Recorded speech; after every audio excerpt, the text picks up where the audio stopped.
Pico Iyer यांचा एक प्रसिद्ध निबंध आहे आणि त्यात त्यांनी एक खूप मूलभूत प्रश्न विचारलाय. आपण प्रवास का करतो? फक्त नवीन जागा बघायला, की यामागे काहीतरी खोलवरचा मोठा उद्देश असतो? चला, आज आपण याच प्रश्नाच्या मुळाशी जाऊया. आता हा प्रश्न ऐकायला खूप साधा वाटतो नाही का? आपण प्रवास का करतो? पण याचं उत्तर आपल्याला प्रवासाच्या खऱ्या अर्थापर्यंत घेऊन जातं. आयर याची सुरुवातच एका जबरदस्त विरोधाभासाने करतात. ते म्हणतात, आपण स्वतःला हरवून टाकण्यासाठी प्रवास करतो आणि त्याचवेळी आपण स्वतःला शोधण्यासाठीही प्रवास करतो. किती कमाल गोष्ट आहे ही नाही का? आणि हाच विचार खरं तर आपल्या संपूर्ण प्रवासाचा पाया आहे. बरं, मग हे प्रवासाची सुरुवात होते तरी कुठून? साहजिकच आपलं घर सोडण्यापासून.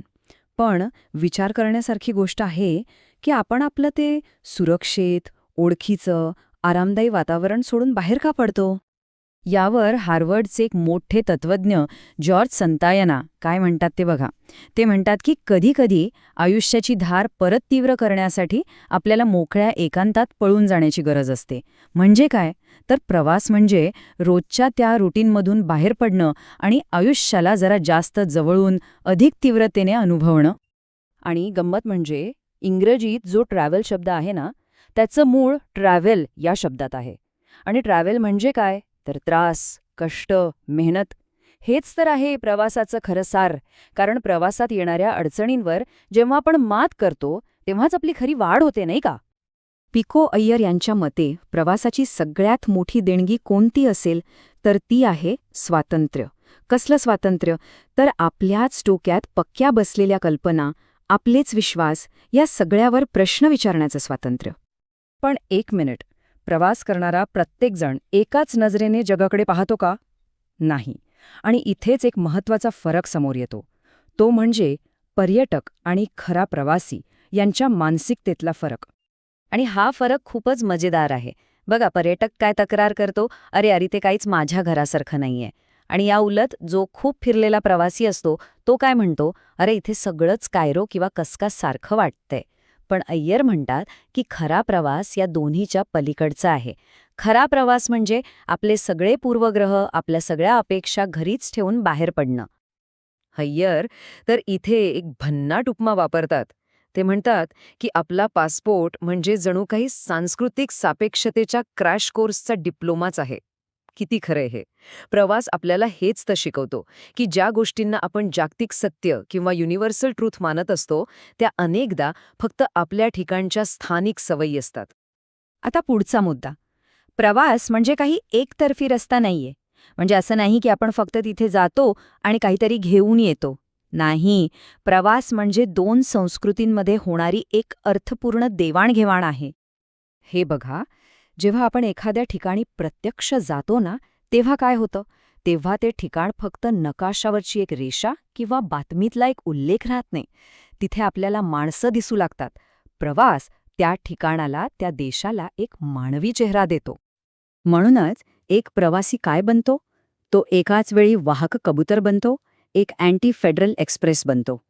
तो जणू काही चालता फिरता व्हिडिओ स्क्रीन किंवा एक जिवंत वर्तमानपत्रच असतो, जो कल्पना आणि संस्कृती यांना सीमांपार घेऊन जातो आणि तिकडून इकडे घेऊनही येतो. पण ही जी स्वप्नांची आयात निर्यात आहे ना, यात एक खूप मोठं आव्हान आहे, एक मोठी जबाबदारी आहे. आणि ती म्हणजे ही सगळी देवाणघेवाण अत्यंत संवेदनशीलतेने आणि आदराने करणं. ठीक आहे, आपण हजारो मैल प्रवास करतो, पण शेवटी पोचतो कुठे?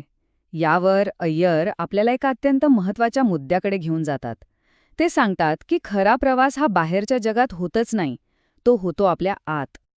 अगदी मार्सेल प्रूस्ट यांनीच म्हटल्याप्रमाणेच, शोधाचा खरा प्रवास नवीन जागा पाहण्यात नाही, तर नवीन दृष्टी मिळवण्यात आहे. म्हणजे सगळ्यात मोठा बदल ठिकाणाचा नसतो, तो असतो आपल्या दृष्टिकोनाचा. आपण जगाकडे कसं पाहतो याचा. जेव्हा आपण एखाद्या खऱ्या अर्थाने अनोळखी ठिकाणी जातो, तेव्हा आपण फक्त रस्त्यांवरून किंवा शहरांमधून प्रवास करत नसतो, तर आपण आपल्या मनातल्या लपलेल्या वाटांवरून आणि कधीही न अनुभवलेल्या मनस्थितींमधून प्रवास करत असतो. आणि मग हळूहळू हे लक्षात येतं की अरे, जे चमत्कार आपण बाहेरच्या जगात शोधायला निघालो होतो ते तर आपल्या आतच होते.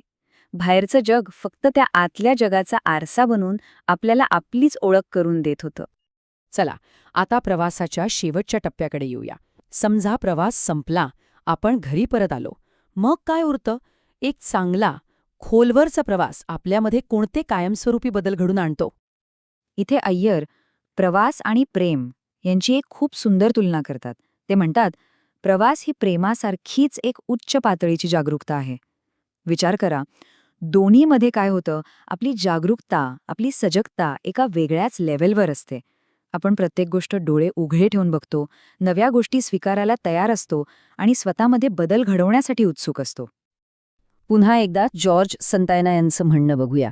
ते म्हणतात, परिचित गोष्टींपासून अपरिचित गोष्टींकडे शक्य तितक्या वेळा वळण्यातच शहाणपणा आहे. का? कारण यामुळे आपलं मन तरतरीत राहतं, आपले पूर्वग्रह मरतात आणि विनोदबुद्धी वाढते. थोडक्यात काय, तर आपल्या कम्फर्ट झोनच्या बाहेरच आपली खरी वाढ होते. आणि शेवटी पिको अय्यर यांच्या याच एका अंतिम आणि तितक्याच सुंदर विचारांनी आपण थांबूया. ते म्हणतात, उत्तम प्रवास, अगदी उत्तम प्रेम प्रकरणांसारखेच, कधीच खऱ्या अर्थाने संपत नाहीत. ते संपत नाहीत, ते आपल्या आत कायम जिवंत राहतात आणि आयुष्यभर आपल्याला आतून बदलत राहतात.